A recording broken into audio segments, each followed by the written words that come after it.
This TikTok live was trending apparently, so I thought I would go through this list and just roast this TikTok live because it seems pretty crazy. I think the biggest thing is talking about preference. So, height, there can be preference for that. Blue and green eyes is considered a preference, but what I don't like about this is that you might end up developing a really meaningful connection with somebody, but you wouldn't be able to do that if you just have these type of filters. Isn't too confident and self-secure. That is, like, why wouldn't you want somebody who's confident and self-secure? Like, are you looking for somebody who's dependent on you?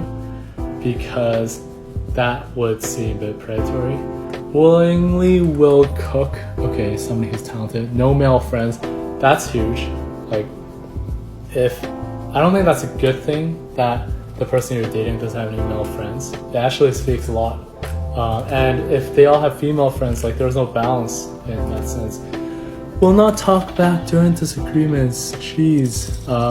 So there's the thing about relationships is that there will always be disagreements because you're two separate people.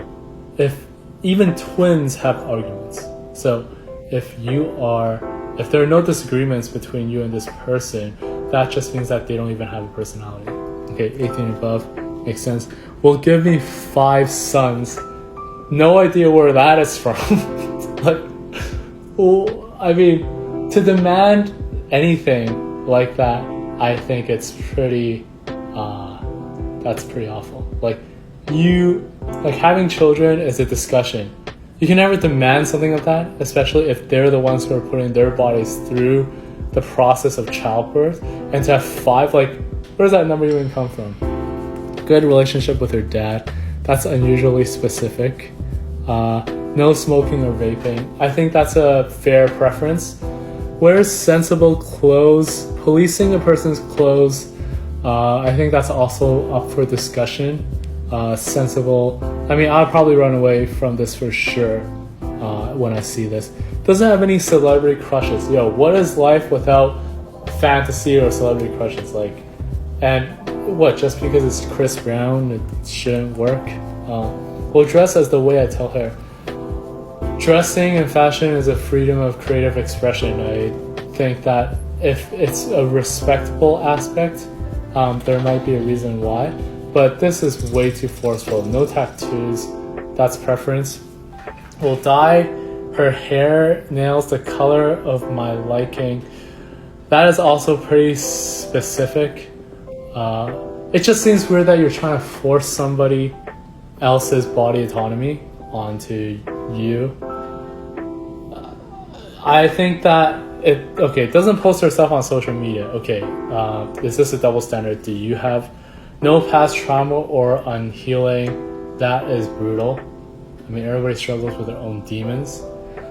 Isn't career degree focused? Okay, so they have no drive. They're not confident. They're not self-secure. That means they're completely dependent on you.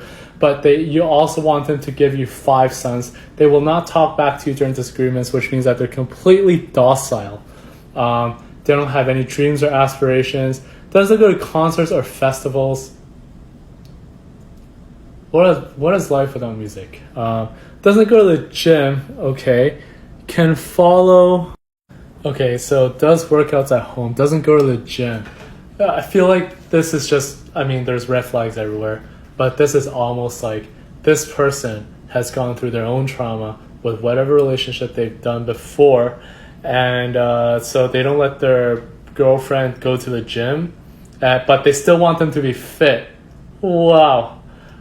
Can follow basic instructions when given cooking, cleaning. Yeah, this sounds like a pretty rough situation. It sounds like it would be a terrible relationship to be in. Somebody who's, I guess that's why it's trending, and that's why there's so many people tuning in, because like people are so shocked by this. They're just like, who is this person? I need to see right now this person going live and talking about all of these things.